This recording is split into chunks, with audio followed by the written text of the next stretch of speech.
हाँ गुरुजी आदाब। देखिए, हाँ मैं हमेशा आपको देखता हूँ, आप बहुत अच्छी बातें करते हैं। तो गुरुजी मैं ये कहना चाहता हूँ आपसे, एक सवाल है मेरा कि आप हिंदू राष्ट्र की बात बहुत करते हैं। भाई हिंदू राष्ट्र बिल्कुल होना चाहिए जिस तरीके से आप बात करते हैं, लेकिन उस हिंदू राष्ट्र के अंदर जो मुस्लिम है उन मुस्लिमों को आप क्या करेंगे? ये थोड़ा दुबई में भी हिंदू हैं, मुसलमान हैं, फारसी हैं, यहूदी हैं, पाकिस्तानी हैं, नाइजीरियन हैं, फ्रांसीसी हैं या यूरोपियन हैं। लगभग 72 कंट्रियों के लोग वहां रहते हैं, लेकिन अपनी परंपरा का पालन करते हैं। पर वो देश न कोई एक विशेष मजहब का नहीं, पर इस्लाम धर्म की बहुतायत मात्रा होने के नाते वहां की परंपराएं, वहां की बोलचाल, वहां की स्थिति परिस्थिति इस्लामिक धर्म के प्रति विशेष है। हमारे भारत में 1947 में एक विशेष समुदाय यानी आपकी समुदाय के द्वारा आपके कुछ पूर्वज जो पाकिस्तान चले गए या आपसे संबंधित, उन लोगों ने मांग की कि हमें एक अलग टुकड़ा चाहिए। भारत का एक बंटवारा हुआ 1947 में, वो पाकिस्तान के रूप में वहां स्थापित हो गए। जो बचे वो भारत में हैं। निश्चित रूप से आपके पूर्वजों ने हमारे भारत की आजादी में, अपने भारत की आजादी में योगदान दिया। ना मुसलमान इस देश से भागेगा, ना ईसाई इस देश से भागेगा, सब भारत में रहेंगे। लेकिन वंदे मातरम नहीं बोलेंगे, सर तन से जुदा कर देंगे या गजवाए हिंद के नारे देंगे। ये धर्म के भी खिलाफ है, राष्ट्र के भी खिलाफ है, तिरंगा के भी खिलाफ है, इसके हम खिलाफ। लेकिन जब अभी हिंदू राष्ट्र तो बना नहीं है, जब मुस्लिम समाज को आपने देखा होगा कि चाहे सावन हो या नवरात्र हो तो एक मुहिम सी चल जाती है कि मुसलमानों को बायकॉट करने की। और जब हिंदू राष्ट्र बन जाएगा तो उस दशा में मुस्लिम समाज का क्या हाल होगा? थोड़ा सा इस पर आप तो रोशनी डाल दीजिए। देखिए, हम किसी भी दंगा के पक्ष में नहीं, चाहे वो इधर से हो या उधर से। हम इस देश में गंगा फैलाना चाहते हैं, दंगा नहीं। हम इस देश में को हिंदू संस्कृति मानने वाले लोगों को यही कहना चाह रहे कि आप अपनी संस्कृति पर गर्व करो, अपनी संस्कृति पर मूल पर लौट करके आओ, उस पर पूर्ण निष्ठा से डटे रहो। दुनिया की कोई सभ्यता आपका बाल बांका नहीं कर सकती जी। एक दूसरा, जो त्योहार आते हैं उसमें इस्लाम धर्म के कुछ लोगों, आप देखो ताली एक हाथ से नहीं बजती। ये लोग अभी बजा रहे, जरा बजा के बताओ, दोनों हाथ लगे। क्यों? क्योंकि जब तक दोनों हाथ नहीं होंगे तब तक ताली नहीं बजेगी। उसी प्रकार जो नवरात्रि में है, जो नवरात्रि में गरबा होता है, अब आपके कुछ नवयुवक यो जोश जोश में कुछ ऐसे वैसे उल्टे फुलटे हरकतें करने आ जाते, मजहबी लड़ाई छिड़ जाती। इसलिए हमने कह दिया कि ना हम आपके में उपद्रव करें, ना आप हमारे में उपद्रव करो। हमें अपनी संस्कृति त्योहार मनाने दो, आप अपनी पूजा पाठ करो। जय बजरंगबली की कोई बुराई नहीं। नंबर 2, इसी में हम ये चाहते कि यदि हिंदू राष्ट्र बनेगा, ये तय है, आज नहीं कल। हमने तो क्रांति शुरू की, हमें पता है कि हम इसको मंजिल तक नहीं ले जाएंगे, पर शुरुआत करेंगे, ये तो पक्का है। आज नहीं कल हिंदू राष्ट्र बनेगा। तो हम उस सनातन संस्कृति को मानने वाले हैं कि हम अब्दुल कलाम को भी सलूट करते हैं और रस खान के भी दोहा गाते हैं। जी, आपने भी एक बात कही कि ये, हाँ, आपने कहा कि ये देश सभी का है। इनका एक सवाल था कि हिंदू राष्ट्र में किसकी किसकी जगह है। आपने कहा कि सभी के लिए जगह है। इन्होंने एक और सवाल किया सावन में, नवरात्र में, छठ में कि मुस्लिमों से सामान ना खरीदो।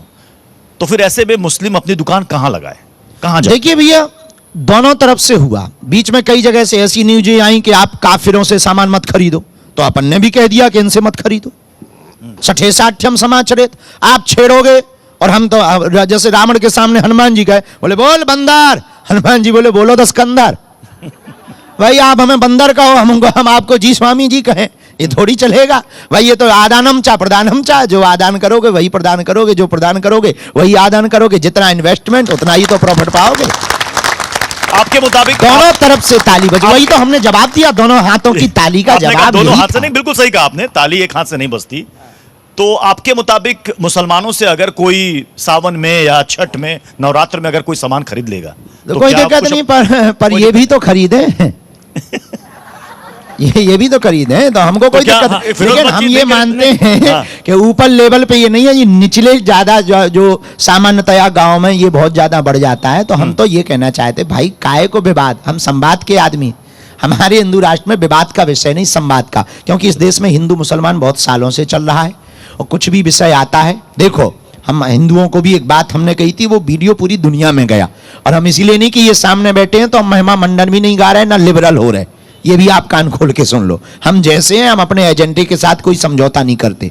हम ये कहना चाह रहे, मुसलमानों को गालियां देने से हिंदू राष्ट्र नहीं बनेगा। बड़ी बात कही। अपनी संस्कृति पर बात करने से, कमियों को दूर करने से व सामाजिक समरसता लाने से संस्कृति बढ़ेगी व हिंदू राष्ट्र बनेगा।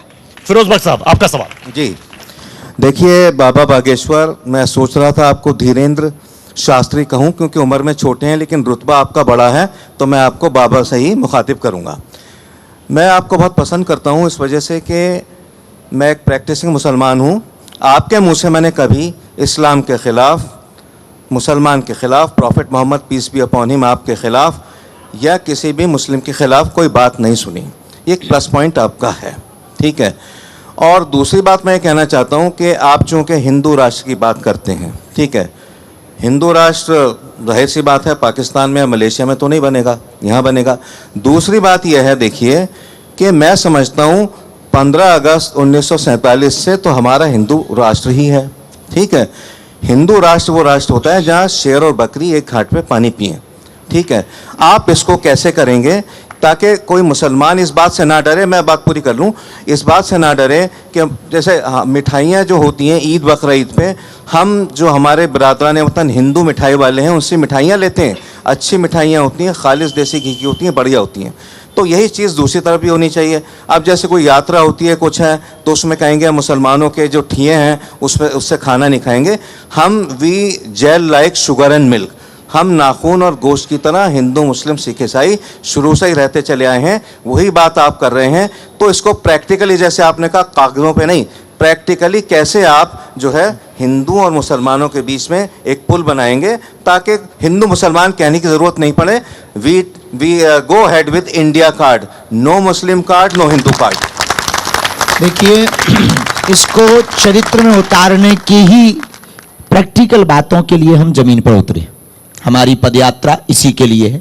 भाषणबाजी करने से, प्रवचनों में बोलने से या मीडिया पर बैठने से सिर्फ कुछ लोगों तक तालियां मिलेंगी, व्यूवरशिप मिलेगी, इन भाई साहब को टीआरपी मिलेगी। हिंदू राष्ट्र बनेगा कैसे, पहले इसकी हमने फाइल बनाई। हिंदू राष्ट्र बनेगा हिंदू एकता से। हिंदू एकता कैसे होगी, पहले इनके अंदर जो भेद है उसको मिटाया जाए। जो छुआछूत है, ऊंच नीच है, जो हमारे गांव में बहुत ज्यादा ये चलता है, ये पिछड़ा है, ये अंगड़ा है, हम ये देश में नहीं चाहते कि कोई पिछड़ा नहीं, कोई अंगड़ा नहीं। हमसे कहा कि आप फिर से चाहते हैं कि फिर से चेक हो पूरे भारत में, ये पता लगाया जाए कि कौन समुदाय अल्पसंख्यक है, कौन बहुसंख्यक है, कौन पूर्ण संख्यक। हमने कहा इसका पता ना लगाया जाए, हमसे यदि कोई सुझाव ले तो इस बात का पता लगाया जाए कि कौन अमीर है और कौन गरीब है। मैं वजाहत कासमी जी आपसे चाहूंगा कि आपकी तरफ से एक सवाल है। महाराज जी, बहुत बहुत शुक्रगुजार हूँ आपका, आज आपसे मुलाकात हो गई। ऐसे मैं सुनता भी रहता हूँ और कई बार पिछले कई सालों में कई टीवी चैनल्स पर आपके को लेकर के मैं डिबेट्स में आ चुका हूँ। बहुत तारीखी, बहुत ऐतिहासिक काम है और हम आपके, मैं एक इस्लामिक स्कॉलर होने के नाते मैं कहूँगा कि मैं शुक्रगुजार हूँ कि आपने देश के मुसलमानों को भी, जबकि हमारे कुछ लोग इस तरह की कोशिश कर रहे हैं वो अच्छी नहीं है, लेकिन आपका दिल बड़ा है। और मैं बहुत खुल्लम खुल्ला कई सालों से ये बात कह रहा हूँ कि जब मैं ये मानता हूँ कि न मजहब में कहीं दिक्कत नहीं, ना हिंदू में है, ना मुसलमान में, ना सिख में, ना ईसाई में, तो फिर मुझे इस बात से परेशानी क्यों होती है कि ये देश हिंदू राष्ट्र बन जाएगा। हम तो चाहते हैं, चूंकि हमें पता है कि सनातन में कितनी मोहब्बत है, कितना प्यार है, कितना सम्मान है। जिस दिन देश हिंदू राष्ट्र बनेगा उस दिन वाकईतन, जैसे फिरोज बख्श साहब ने कहा कि शेर और बकरी एक ही घाट पर पानी पिएंगे, कि देश को इस वक्त सबसे ज्यादा जरूरत है। क्रिकेट कोई मजहब का नहीं हो सकता, क्रिकेट तो देश का है। क्रिकेट तो एक खेल है और खेल एक का नहीं होता, खेल तो सबका होता है। तो क्रिकेट कभी भी, क्रिकेट का आप कलर नहीं कर सकते। 2-3 विषय ऐसे हैं, एक गायक, भजन गायक, शायरी गायक, ये कोई मजहब। हम रस खान के दोहे क्यों गाते हैं? क्योंकि अब वो बचे ही नहीं। वो जो हो गए सो वो हो गए, वो जो पा गए सो पा गए, अब वो सबके हो गए। अब्दुल कलाम यदि हम इतने कट्टरवादी होते तो हम उनको गालियां ना बकते। आप हमारी विचारधारा को तो समझो ना। सलूट है। आप पहले दिन के स्टेट में हमारी जिंदगी के, जब से हमने माइक थामा होगा और कैमरा के फेस में आए होंगे, तब से हमारी जिंदगी में कभी किसी भी इस्लामिक व्यक्ति, हाँ उसके खिलाफ हम जरूर बोले जिसने देश के लिए बुरा कहा, पर्टिकुलर हिंदुओं के लिए बुरा कहा, मानवता के लिए बुरा कहा, तिरंगा के लिए बुरा कहा, राष्ट्रगान और राष्ट्रगीत के लिए बुरा कहा, उसको तो अभी भी हम आपके मुंह पे कह रहे हैं कि पाकिस्तान की टिकट लाहौर की कटवा ले वो। अच्छा, मोहम्मद आरिफ अजाकिया, इन्होंने आपसे एक सवाल किया था, आपको याद होगा आपके जहन में। उन्होंने कहा था कि क्या, कुछ लोग मुझसे पूछते हैं कि तुम हिंदू कैसे हो सकते हो, जबकि मुझे गीता भी आती है और मैं बहुत फॉलो करता हूं, क्या हिंदू बनने के लिए नाम बदलना जरूरी? आपने कहा था कोई जरूरत नहीं है। देखो जी, हम बैठे थे, वो नाम तो भूल गया, लंदन की संसद में उसको कौन सा वो कहते हैं, कॉमन्स कहते, वो ये हाउस ऑफ कॉमन्स कहते हैं। हाँ, हमारी अंग्रेजी चूंकि ऊंचे लेवल की है, उस शख्स तो हाउस ऑफ कॉमन्स में बैठे थे लंदन में। वहां मोहम्मद अजाकिया साहब, हमारे वो हनुमान चालीसा की गोष्ठी थी, उसमें आए और पूर्ववत ही वो बहुत प्रभावित हैं। पाकिस्तान में वो मेयर रहे, अब वर्तमान में वो लंदन में ही रहते हैं। महाकुंभ में वो डुबकी लगाने आए थे, हम तो नहीं मिल पाए, हम तो वहीं मिले लंदन में। उन्होंने कहा कि हमने जब से गीता पढ़ी, सनातन को जाना, तब से हम सनातन के प्रति समर्पित हो गए। दलित पिछड़ा समाज संगठन ये कोर्ट जाने की बात कर रहा है और इन्होंने राष्ट्रपति को पत्र भी लिखी है और कहा है कि आपकी यात्रा को रोक दें। वो कह रहे हैं कि सांप्रदायिकता फैलाकर देश का माहौल खराब किया जा रहा है, धर्मनिरपेक्ष देश में हिंदू राष्ट्र बनाने की बात करना संविधान विरोधी है। सुनिए बहुत ध्यानपूर्वक, हम बहुत निष्ठापूर्वक अपनी बात पर अडिग हैं कि हम इस देश को हिंदू राष्ट्र देखना चाहते हैं और हम तलवारों की लड़ाई से नहीं, विचारों की लड़ाई पर भरोसा करते हैं। दूसरा, इस देश में रहने वाले इस्लाम धर्म को मानने वाले लोग भी यदि ये बात माने तो बहुत अतिशयोक्ति नहीं होगी कि केवल एकमात्र भारत है जो हिंदू राष्ट्र हो सकता, जैसा कि आपने कहा। 65 से ज्यादा देश इस्लामिक हैं, 95 से ज्यादा देश क्रिश्चियनों के हैं, एक देश यहूदियों का है, एक देश बौद्धों का है। तो जिस देश में 80 करोड़ लोग एक ही संस्कृति को मानने वाले रहते हो, वो निश्चित रूप से हिंदू राष्ट्र होना चाहिए। किसी भी मुसलमान व्यक्ति को किसी देश से निकाला जाएगा तो 65 से ज्यादा देश उसका स्वागत करेंगे। 95 से ज्यादा देश यदि किसी ईसाइयों को निकाला जाएगा तो 95 से ज्यादा देश उसका स्वागत करेंगे। यहूदियों को किसी देश से निकाला जाएगा तो इजराइल उसका स्वागत करेगा। बौद्धों को किसी देश से निकाला जाएगा तो उनका देश उनका स्वागत करेगा। पर Burma, Rangoon, Cambodia, Nepal, Bhutan, Mauritius, Fiji, Australia, इन देशों में रहने वाले हिंदुओं को यदि निकाला जाए तो स्वागत कौन करेगा? अच्छा, जिस देश की आप बात कर, हम अपने हिंदुस्तान की बात कर रहे हैं, 80 करोड़ के आसपास हिंदुओं की आबादी है, शायद उससे ज्यादा हो गई होगी। अगर आप देखें तो आबादी के लिहाज से अप्रत्यक्ष रूप से हिंदू राष्ट्र तो है ही। अरे आप प्रत्यक्ष तो है, पर प्रत्यक्ष हो जाए तो क्या बुराई है? लेवल में रहने की क्या आवश्यकता है? आप कह रहे कागजों पर नहीं चाहिए, विचारों में चाहिए। आप कह रहे कागजों में नहीं चाहिए, विचारों में चाहिए। हाँ, तो विचार परिवर्तन के लिए ही हम पद यात्रा कर रहे हैं। नाजिम भाई, गुरुजी देखिए, बार बार आप हिंदू राष्ट्र की बात करते हैं और जबकि भारत हमारा धर्मनिरपेक्ष है और संविधान से चलता है, हम लोग संविधान में विश्वास रखने वाले हैं। तो आप जब इस तरीके की बात कहते हैं कि भाई हाँ देखिए, यहाँ पर गजवाए हिंद का भी आपने जिक्र करा और आपने यहाँ पर सर तंसजुदा की भी बात करी। देखिए, हम इन चीज़ों के खिलाफ है। हमारा भारत सिर्फ भारत है और भारत की नज़र से ही हम लोग देखते हैं। अभी आपने कहा कि 80% लोग, 80% जो हिंदू हैं वो हमारे भाई है, हम लोगों को कोई परेशानी नहीं। लेकिन एक चीज़ जो बार बार आ रही थी कि जब सावन हो या नवरात्र हो, जब फेस्टिवल आते हैं तो वहाँ मुसलमानों का बहिष्कार कर जाता है, लेकिन जब रमज़ान आते तो हम अपने हिंदू भाइयों का स्वागत करते हैं कि भाई आप आइए, हमारे त्यौहार आधार पे आप दुकानें भी लगाइए, सामान भी खरीदिए। तो फिर एक ये विचारधारा चेंज क्यों हो जाती है? थोड़ा सा इस पे भी रोशनी आप डाल दें। जी सुनो, पहली बात तो संविधान में सेकुलरिज्म वाला शब्द जोड़ा गया। दूसरी बात, धर्मनिरपेक्षता का अर्थ बहुत लोगों ने ये लिया कि कोई धर्म नहीं, पर सिद्धांत वर्ल्ड वाइड लेवल का एक लॉ कहता है कि जिस देश में जिसकी बहुसंख्या हो वो भी एक धर्म है, वो भी एक मान्यता। भाई यहां पर सबसे ज्यादा जिसके समर्थक होंगे उसी के तो जय जयकारे लगेंगे, हाँ जी या ना जी। तो उसी हिसाब से भारत में 80% लोग रहते हैं, तो हम हिंदू राष्ट्र चाहते हैं, लेकिन हिंदू राष्ट्र में हम मुसलमानों को ना मारना चाहते ना भगाना चाहते, ये बात तो तय है। रामभद्राचार्य जी ने कहा कि 470 सीटों पर हिंदू सांसद जब चुनकर आएगा तो हिंदू राष्ट्र बन जाएगा। तो क्या बाबा बागेश्वर की ये यात्रा 470 सीटों वाली यात्रा है क्या? हम किसी राजनीति या राजनेता के न समर्थक हैं न विरोधी हैं।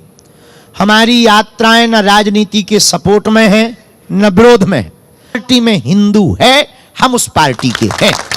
किस किस पार्टी में हिंदू हैं? अब ये आप बताएंगे, हमें नहीं है। ये तो आप बताएंगे ना, आप इसके अच्छे जानकार हैं। अरे इतने जानकार होते तो अभी तक हम पार्टी ना बना रहे होते।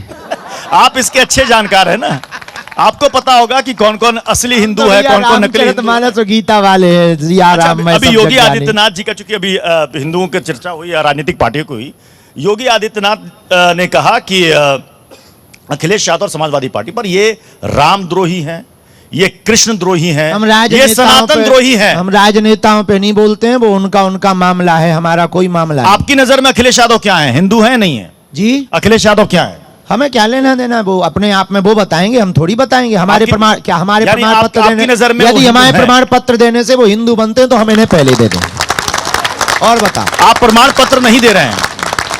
पूछना भी तो प्रमाण पत्र है। आप प्रमाण पत्र नहीं दे रहे। मैं आपसे पूछ रहा हूं, मैंने कहा कि चूंकि योगी आदित्यनाथ जी ने कहा कि भाई ये कृष्ण द्रोही, राम द्रोही, सनातन हम विरोधी। किसी राजनीति या राजनेता पर बोलते ही नहीं।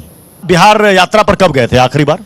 4-5 महीना हो गया, जब आप लोग आरोप लगाने लगे थे कि हम किसी पार्टी का प्रचार करने जा रहे हैं, सो हमने बंद कर दिया। शायद मेरे ख्याल से 6 या 7 महीने पहले आप वहां पर गए थे। 5 महीना हो गया। और आपने उस वक्त कहा था कि मेरे बिहार आने पर कुछ लोगों के पेट में दर्द हो रहा है, मुझे मेरी इस कथा को रोकने की कोशिश की जा रही है। तो आपने यह भी कहा था, जितनी बार रोकोगे उतनी बार मैं आऊंगा ही नहीं, मठ भी बनाऊंगा और मकान भी बनाऊंगा।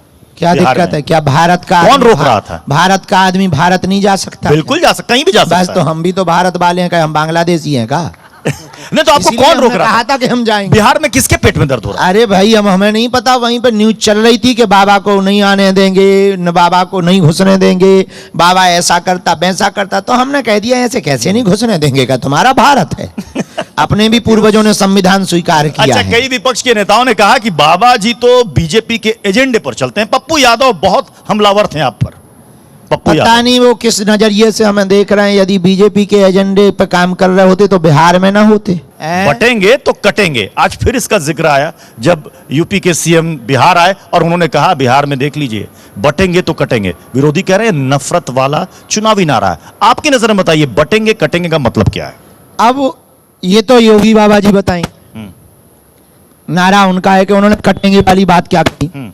हम यदि दूर से सुने तो ऐसा कहना चाह रहे कि आप जातियों में बटेंगे तो कटेंगे। हमारा ऐसा मानना है, हम सनातनी हैं, तनातनी नहीं है, तो ये बात मान लेने में क्या बुराई।